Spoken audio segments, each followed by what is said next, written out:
आजची ही आपली रेसिपी आहे चुरमुऱ्यांपासून तुमचा विश्वास बसणार नाही, पण ही आपण रेसिपी चुरमुऱ्यांपासून बनवलेली आहे. दिसायला जेवढी सुंदर आहे तेवढीच चविष्ट अशी ही रेसिपी लागते.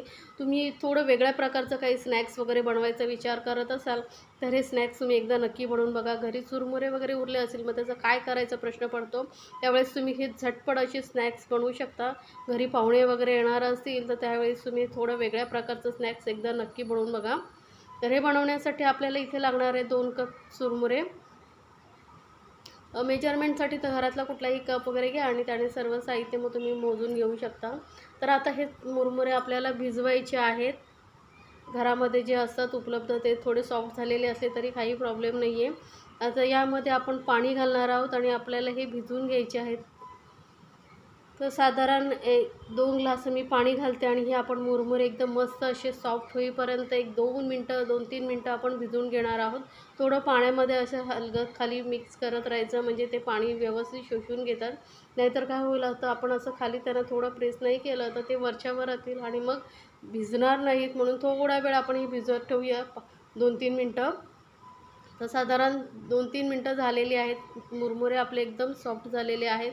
तर आता यातलं आपल्याला सर्व पाणी काढून टाकायचं. हाताने व्यवस्थित पिळून आपण यातलं पूर्ण पाणी काढून टाकायचं. आपल्याला पाणी अजिबात नको, एकदम सुक्यासारखे असे आपल्याला हे मुरमुरे हवे आहेत. तर हे सर्व पाणी काढून मी घेते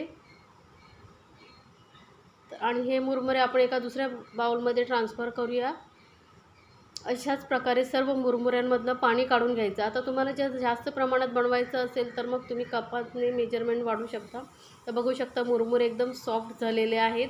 तर याचा आता आपल्याला मिक्सरमधून पावडर वगैरे काहीही करण्याची गरज नाही आहे. आपण असंच वापर करणार आहोत. सोबतच 1 कप भरून मी ज्या कपाने मुरमुरे घेतले होते त्याच कपाने 1 कप मी पालक घेतलेला आहे आणि सोबतच थोडीशी कोथिंबीर घेतलेली आहे बारीक कापलेली. आणि आता यामध्ये घालूया 1 कांदा बारीक चिरलेला, एकदम बारीक चिरून घ्यायचा आहे. सोबतच जाणार आहे इथे आलं लसूण पेस्ट आणि 1 हिरवी मिरची एकदम बारीक कापून घेतलेली आहे. आता तुम्हाला मिरची किती तिखट हवी आहे त्याप्रमाणे तुम्ही मिरचीचं प्रमाण ठरवू शकता. ते 1 मी मिरची घेतलेली आहे. सोबतच आता काही मसाले, ते अर्धा चमचा धने पावडर घालायची आहे, अर्धा चमचा जिरं पावडर आणि सोबतच घालूया अगदी थोडंसं पाव चमचा एवढी आपण हळद घालूया थोडंसं कलरसाठी. आणि आता इथे मी अर्धा चमचाच लाल मिरची पावडर घेतलेली आहे, कारण आपण यामध्ये हिरवी मिरचीही वापरलेली आहे म्हणून मी फक्त थोडासा लाल मिरची पावडर घेतलेली आहे. 2 चमचे आपण इथे सफेद तीळ घालतो, त्यामुळे ना जे स्नॅक्स आहे ना एकदम मस्त असा क्रंची होईल आपला रेसिपी. त्यामुळे थोडंसं असे 2 चमचे सफेद तीळ, नंतर चवीनुसार मीठ घालायचं. आता इथे आपण 2 कप मुरमुरे घेतले होते त्यासाठी इथे मी पाऊण कप बेसन घेतलेलं आहे. बेसन आधी सर्व एकसाथ नका घालू, थोडं आपण बाजूला ठेवून देऊया. साधारण पाव कप एवढं मी बेसन बाजूला ठेवलेलं आहे आणि हे आता व्यवस्थित मिक्स करून बघूया. जर लागलं तर वरून आपण बेसन अजून घालू शकतो, म्हणून एकसाथ आधी बेसन घालू नका, कारण यामध्ये जास्त बेसन चांगलं नाही लागणार. आता याच्यामध्ये पाण्याचा अजिबात वापर नाही करायचा आपल्याला. पाणी न घालताच आपण हाताने आता मिक्स करत राहिलं ना तो मुरमुऱ्यांचा ओलसरपणा आणि पालकाला थोडं पाणी सुटतं, त्यामुळे मग ते मिश्रण घट्टसर गोळ्यासारखं होऊ शकतं. आता इथे मला पीठ कमी वाटतं आहे म्हणून मी जे उरलेलं पीठ होतं तेही घालून घेतलेलं आहे आणि आपण पाण्याचा अजिबात वापर नाही केलेला. लक्षात ठेवा, पाणी जर घातलं तर या मिश्रणाला अजून पाणी सुटेल आणि मग जसं आपल्याला शेप द्यायचा आहे तसा शेप देता येणार नाही. तर बघा आपण पाणी न घालता व्यवस्थित असंच मिक्स केलेलं आहे. मिश्रण मस्त असं थोडं मिक्स करत राहिलं की त्याला आपोआप ओलसरपणा येतो आणि घट्ट होतं. तर मी दाखवलेल्या रेसिपी जर तुम्हाला आवडत असतील तर चॅनलला लाईक्स, कमेंट्स आणि सबस्क्राईब करायला विसरू नका. सोबतच बेल आयकॉनवरती क्लिक करा म्हणजे माझ्या रेसिपीची नवीन नोटिफिकेशन लगेचच तुमच्यापर्यंत पोहोचेल. आता हाताला थोडंसं तेल लावून घ्यायचं आणि थोडं पीठ घेऊन याचं आपण पॅटीससारखा आपण शेप देणार आहोत. पॅटीस किंवा कटलेसला जसा शेप देतो टिक्कीला वगैरे तसं आपण याला शेप देऊन घेणार. 2 हातांनी गोल करून नंतर हलकंसं प्रेस करायचं आणि साईडने आपण थोडंसं राऊंड फिरवायचं म्हणजे त्याला मस्त शेप येतो. बघा किती छान असा शेप आलेला आहे. आता तुम्हाला ही अशी जरी फ्राय करायची असेल तरी करू शकता, आणि याला थोडंसं डेकोरेट करण्यासाठी मी इथे एक वरून काजू लावते छोटासा, म्हणजे दिसायलाही खूप सुंदर दिसतं. जेवढं सुंदर दिसतं तेवढंच खाण्याचंही मन होतं, त्यामुळे वरून अशा काजू लावून मी घेतलेले आहेत. आता पॅनमध्ये मी थोडंसं तेल घेतलेलं, आपण इथे शॅलो फ्राय करतो आहे, तुम्ही डीप फ्रायही करू शकता. शॅलो फ्राय केलं तरी हे रेसिपी आहे एकदम कुरकुरीत होणार आहे.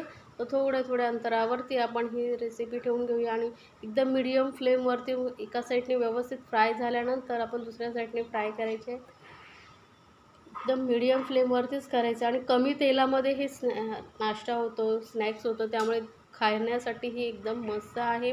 कमी तेलवाले खाणाऱ्यांना चांगलंच रेसिपी आहे आणि आपण मुरमुऱ्याचा वापर केलेला आहे, तर चवीलाही खूप सुंदर लागतं. तर थोडं वेगळ्या प्रकारचं स्नॅक्स जर तुम्हाला नक्की बनवायचं असेल तर नक्की बनवून बघा. कोणालाही खाताना विश्वास बसणार नाही की आपण हे मुरमुऱ्यांपासून बनवलेलं एवढं चवीला अप्रतिम लागतं. मला तर खूप आवडतं. तर तुम्हाला ही रेसिपी आवडली की नाही मला कमेंट्समध्ये नक्की सांगा.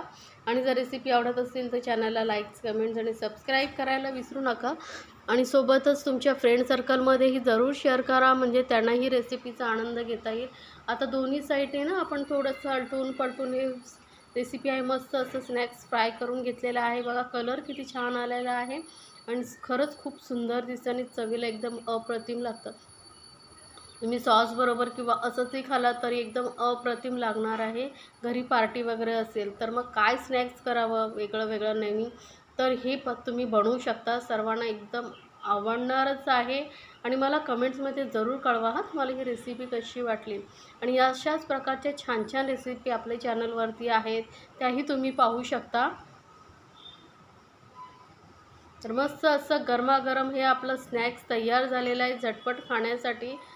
तर बनवा आणि आपल्या फॅमिलीसोबत एन्जॉय करा. मस्त असं हे वेगळ्या प्रकारचं स्नॅक्स